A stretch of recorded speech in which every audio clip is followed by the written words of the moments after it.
సూర్యాపేట జిల్లా కేంద్రం అంతా కూడా గులాబీ వనంగా మారింది. BRS party working president KTR పర్యటనతో కార్యకర్తల్లో నయా జోష్ నెలకొంది. ముఖ్య కార్యకర్తల సమావేశం గ్రాండ్ సక్సెస్ అయింది. ఉమ్మడి నల్గొండ జిల్లా నుంచి పెద్ద ఎత్తున తరలి వచ్చిన కార్యకర్తలతో సరికొత్త ఉత్సాహం నెలకొంది. ప్రతి కార్యకర్త ఒక కేసీఆర్ గా మారాలని కేటీఆర్ ఇచ్చిన పిలుపుతో గులాబీ శ్రేణులు మరింత ఉత్సాహవంతులయ్యారు. బీఆర్ఎస్ సిల్వర్ జూబ్లీ వేడుకలను గ్రాండ్ సక్సెస్ చేయడంతో పాటు పలు అంశాలపై పార్టీ శ్రేణులకు దిశానిర్దేశం చేశారు. మాజీ మంత్రి స్థానిక ఎమ్మెల్యే జగదీష్ రెడ్డి, మాజీ ఎమ్మెల్యే గాదరి కిషోర్, మాజీ ఎంపీ బడుగుల లింగయ్య యాదవ్తో పాటు పలువురు కీలక నేతలు ఈ సమావేశంలో పాల్గొన్నారు. అంతకుముందు సూర్యాపేట పట్టణంలో కేటీఆర్ కు బీఆర్ఎస్ శ్రేణులు ఘన స్వాగతం పలికారు. భారీ బైక్ ర్యాలీ మధ్య అభిమానులకు ప్రజలకు అభివాదం చేస్తూ కేటీఆర్ సమావేశానికి చేరుకున్నారు.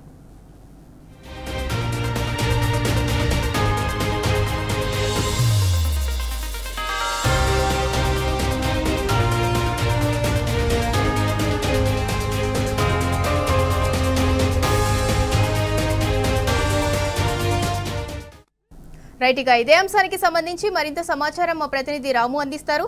రాము, ఇవాళ జరిగిన సూర్యాపేట జిల్లాలో బీఆర్ఎస్ విస్తృత స్థాయి సమావేశం అయితే గ్రాండ్ సక్సెస్ అయింది. దానికి సంబంధించిన పూర్తి డీటెయిల్స్ ఏంటి? సింధూరా, సూర్యాపేట జిల్లా కేంద్రంలో బీఆర్ఎస్ పార్టీ సైనికులు కదం దొక్కారు. ఎక్కడికక్కడ కూడా గులాబీ పార్టీ కార్యకర్తలతో, గులాబీ పార్టీ జెండాలతో సూర్యాపేట అంతా కూడా తరలిపోయింది. సూర్యాపేట అంతా కూడా చాలా సందడిగా, కోలాహలంగా మనకి రోజు కనిపించింది. తమ పార్టీ వర్కింగ్ ప్రెసిడెంట్ కేటీఆర్ గారు వస్తున్న నేపథ్యంలో సూర్యాపేట జిల్లాలోని 4 నియోజకవర్గాల నుంచి పెద్ద ఎత్తున కార్యకర్తలు, మహిళలు, రైతులు ఇక్కడ తరలి వచ్చి ఘనంగా స్వాగతం పలికారు. దాదాపు 8 కిలోమీటర్ల మేర ఎక్కడికక్కడ రోడ్ల వెంట నీరాజనాలు పలుకుతూ, ఎక్కడికక్కడ కూడా మంగళహారతులు పడుతూ కేటీఆర్ గారికి ఘనంగా స్వాగతం పలికారు. స్థానికంగా ఉన్నటువంటి మాజీ మంత్రి సూర్యాపేట ఎమ్మెల్యే జగదీష్ రెడ్డి నేతృత్వంలో ఈ కార్యక్రమంలో కూడా సాగింది. దాదాపు గంటన్నర పాటుగా రోడ్ షో నిర్వహిస్తూ సభాస్థానికి చేరుకున్నారు కేటీఆర్. ఆ తర్వాత క్యాడర్ ఉద్దేశించి ఒక ప్రసంగం చేశారు. క్యాడర్ లో నూతన ఉత్తేజం నింపేలాగా, జోష్ నింపేలాగా ఈ ప్రసంగం అంతా కూడా సాగింది. బీఆర్ఎస్ పార్టీ పెట్టినప్పటి నుంచి ఎలాంటి పరిస్థితులు ఉన్నాయి, అసలు బీఆర్ఎస్ పార్టీ పెట్టడానికి కారణాలు ఏ విధంగా ఉన్నాయి, తెలంగాణను ఏ విధంగా సాధించారు, కేసీఆర్ గారు ఒక్కొక్క అడుగు వేస్తూ అందరినీ సమీకృతం చేస్తూ, జాగృతం చేస్తూ తెలంగాణను ఏ విధంగా సాధించారు, తెలంగాణను సాధించిన తర్వాత 10 ఏళ్ల పాటు కూడా తెలంగాణను ఏ విధంగా సుభిక్షంగా పరిపాలించారనే అంశాలను కూడా ప్రస్ఫుటించారు. అందరు కూడా విడమని చెప్పారు.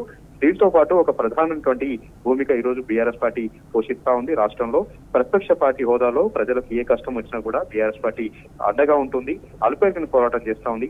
అసెంబ్లీ వేదికగా బీఆర్ఎస్ పార్టీ ఎన్నో పోరాటాలు చేస్తా ఉంది. కాంగ్రెస్ పార్టీని చీల్చి చెడ్డాడుతున్నట్టు కూడా ఆయన కార్యకర్తల్లో ఉత్తేజం నింపేలాగా, ఒక ఉత్సాహం నింపేలాగా ఈ స్పీచ్ అంతా కూడా ఉంది. ఇక బీఆర్ఎస్ పార్టీ రథోత్సవ వేడుకలను కూడా ఘనంగా నిర్వహించుకున్నాం. 24 ఏళ్లు పూర్తి చేసుకుని 25వ సంవత్సరంలోకి అడుగు పెడుతున్నటువంటి బీఆర్ఎస్ పార్టీకి వరంగల్ వేదికగా భారీ బహిరంగ సభ నిర్వహిస్తున్నాం కాబట్టి ఉమ్మడి నల్గొండ జిల్లా నుంచి పెద్ద ఎత్తున కార్యకర్తలు వెలువల తరలి రావాలి, ఒక ఉద్యమ స్ఫూర్తిని మరొకసారి చాటాలి. కార్యకర్తలు, నాయకులందరూ కూడా ఇక్కడ తరలి వచ్చి సభను విజయవంతం చేయాలని కూడా ఈ సందర్భంగా పిలుపునిచ్చారు. దీంతో పాటు ప్రజా సమస్యలపైన కూడా ఒక దిశానిర్దేశం చేశారు. సూర్యాపేట జిల్లా కేంద్రంలో, సూర్యాపేట జిల్లా మొత్తంలో కూడా 24,000 ఎకరాలు ఎక్కడికక్కడ కూడా ఎస్ఆర్ఎస్ ప్రాజెక్టు కింద ఎందుకు ఎండిపోతా ఉన్నాయి, ఎండిపోవడానికి కారణాలు ఏంటి, కాళేశ్వరం ప్రాజెక్టుని కుట్రపూరితంగా పక్కన పెట్టి రైతుల మీద పగ తీర్చుకుంటుంది కాంగ్రెస్ పార్టీ ప్రభుత్వం. ఎక్కడ కేసీఆర్ పేరు వస్తుందో, ఎక్కడ కేసీఆర్ వాళ్ళ ఆనవాళ్ళు కనపడుతున్నటువంటి ఒక దుగ్ధతో, ఒక అసూయతో, ఒక ద్వేషంతో మాత్రమే కాళేశ్వరాన్ని పక్కన పెట్టి ఈ రోజు సూర్యాపేట రైతులను ఏడిపిస్తున్నారంటూ కూడా ఆయన ధ్వజమెత్తడం జరిగింది. వీటన్నిటి పట్ల కూడా మనం అలుపెరగని పోరాటం చేయాలి. ఒక చారిత్రమైనటువంటి అవసరం ఉంది. మళ్ళీ తెలంగాణను బాగు చేసుకోవాలంటే, తెలంగాణ ప్రజలు బాగుండాలంటే బీఆర్ఎస్ పార్టీ అధికారంలోకి రావాల్సినటువంటి ఆవశ్యకత ఎంతైనా ఉందంటూ కూడా ఆయన కార్యకర్తలకు ఉద్బోధించారు. కార్యకర్తలకు ఆవశ్యకతను తెలియజేయడం జరిగింది. మరొకసారి బీఆర్ఎస్ పార్టీ అధికారంలోకి రావాల్సిందే, తెలంగాణను బాగు చేసుకోవాలి. ఇక్కడ ఉన్నటువంటి కాంగ్రెస్ సంబంధించినటువంటి రాకాసును అందరినీ కూడా తరిమి కొట్టాలంటూ కూడా ఆయన ధ్వజమెత్తారు. అన్ని అబద్ధాలు మాట్లాడారు కాంగ్రెస్ పార్టీ నాయకులు. 6 గ్యారంటీలు హామీ ఇచ్చారు. బడ్జెట్ లో ఏ ఒక్క హామీ గురించి కూడా ప్రస్తావించలేదు. రుణమాఫీకి సంబంధించి కూడా అసెంబ్లీ వేదికగా కేవలం 20,000 కోట్లు మాత్రమే రుణమాఫీ చేశామని చెప్పారు. మరి డబ్బులన్నీ కూడా ఎటుపోతా ఉన్నాయి, ఢిల్లీకి కప్పం కడతా ఉన్నారా, రాహుల్ గాంధీ అకౌంట్లో వేస్తా ఉన్నారా, సోనియా గాంధీ అకౌంట్లో వేస్తా ఉన్నారా, తెలంగాణ సంపదన అంతా కూడా దోచుకొని ఢిల్లీకి కప్పం కడుతున్నారనేటువంటి ఒక విషయాన్ని కూడా వీళ్ళకి చెప్పడం జరిగింది. కేటీఆర్ గారి ప్రసంగం గంటం బావు సాగింది. ఈ గంటం బావు కూడా కార్యకర్తలు పిండాప్ సైలెంట్ గా ప్రతి ఒక్క అంశాన్ని కూడా సావధానంగా విన్నారు.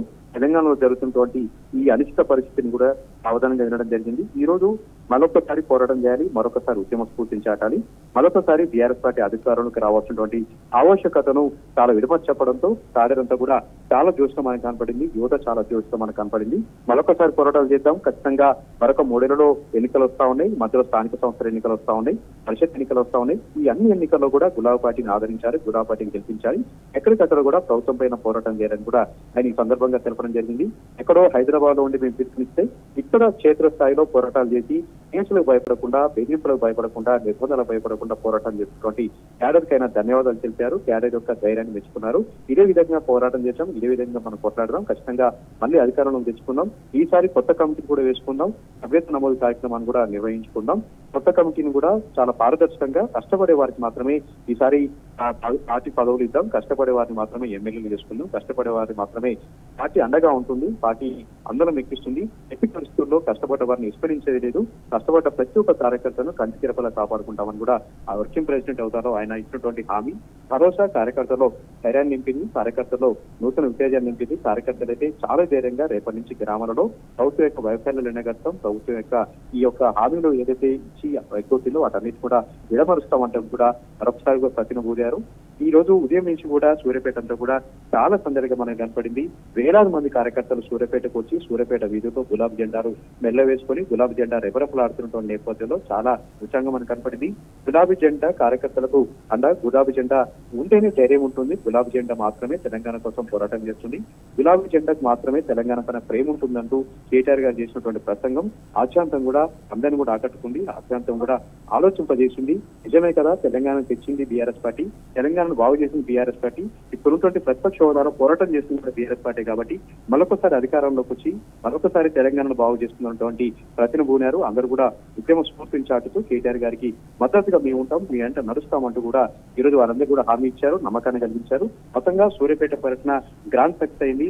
రజతోత్సవ వేడుకలకు సంబంధించినటువంటి సన్నాహక సమావేశమే ఒక విజయోత్సవ సభలాగా 10,000 మంది కార్యకర్తలతో నిర్వహించారు.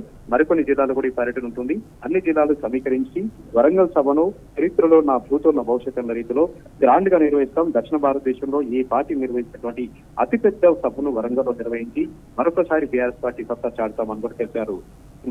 Right, thank you Ramu.